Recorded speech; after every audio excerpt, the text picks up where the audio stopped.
Hey everybody, welcome back. It's Detail, and what I'd like to introduce you to today, if you're not already familiar with, is rational emotive therapy. And this is something you want to hang on to because it's actually very useful and it's very easy when you begin to do it every now and then. It's rational emotive therapy was Albert Ellis, I think, in 2003, and it goes by an ABC diagram. The A is the activating experience. The B is the irrational belief, and the C is the emotional response. Yeah, there's no alliteration with the C, sorry. Essentially, um, take for example, a guy and his girlfriend breaks up with him. So then that's the activating experience. C, the response is that he's depressed because his girlfriend broke up with him. And we often recognize the A and the C, but we completely leave out the B. It's just not the way we usually cognitively process things. And Albert Ellis was a cognitive theorist, which I like, the cognitive school of psychology. Looks more at the thoughts than the behaviors and what's behind our reasonings and schemas and other things we can't get into right now.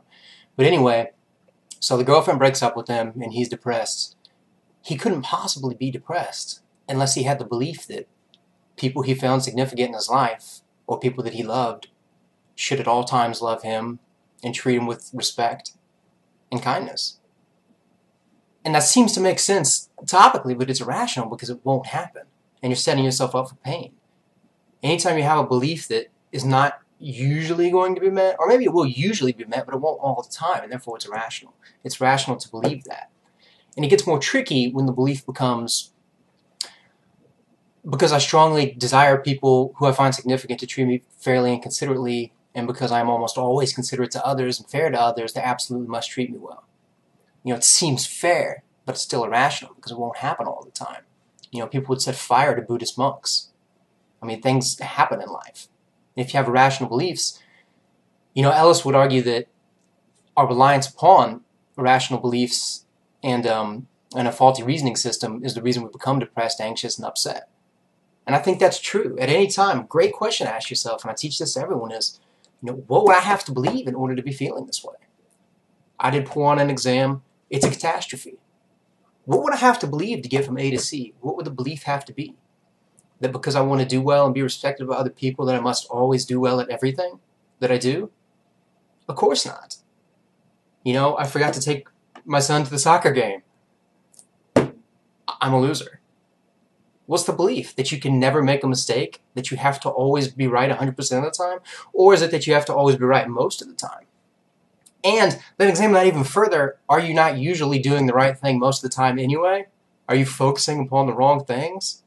Now, the beliefs get sort of tricky, admittedly, but the science behind it is not necessarily. And we all have, when you single out the beliefs, they become obviously unclear some of the time and can't hold up under the scrutiny. But sometimes they're more tricky, and if we didn't believe them already, well, then it goes without saying we wouldn't believe them. It's the way we construe our reality. It's how we define things. But if it's irrational and it's causing you pain, anxiety, depression, sadness, being upset, etc., then it's not serving you.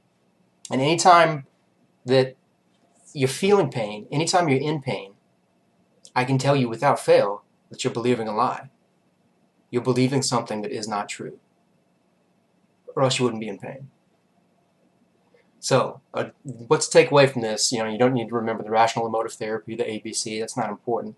What would I have to believe in order to be feeling this way? Here's some great obvious rational beliefs. Because I strongly desire to perform important tasks competently and successfully, I absolutely must perform them well at all times. Because I want to be approved by people I find significant, I must absolutely always have their approval. Because I want people to treat me considerately and fairly, they must absolutely at all times and under all conditions do so. Because I want to have a safe, comfortable, and satisfying life, the conditions under which I live must absolutely at all times be easy, convenient, and gratifying. What are the odds of any of those things happening 100% of the time? Those are obvious when they're singled out. Many of us believe them without examining the beliefs. That's the difference. What would I have to believe in order to feel the way I'm feeling now? Remember that question, please. It will serve you. More tricky ones, because I strongly desire to perform important tasks competently and successfully, and because I want to succeed at them only some of the time, I must perform them well. Do you see how that was trickier, but still rational? Because I want to be approved by people I find significant, and because I only want a little approval from them, I absolutely must have it. Still tricky, still irrational. Because I strongly desire people to treat me fairly and considerately, and because I'm almost always considerate and fair to others, they absolutely must treat me well. Because I want to have a safe, comfortable, and satisfying life, and because I'm a nice person who tries to help others lead this kind of life, the conditions under which I live must be easy, convenient, and gratifying. Tricky, very tricky, but they'll lead you to pain. So anyway, the ABC, what would I have to believe in order to be feeling this way? Thanks for listening. I hope you're doing well. God bless you, and I'll see you again soon.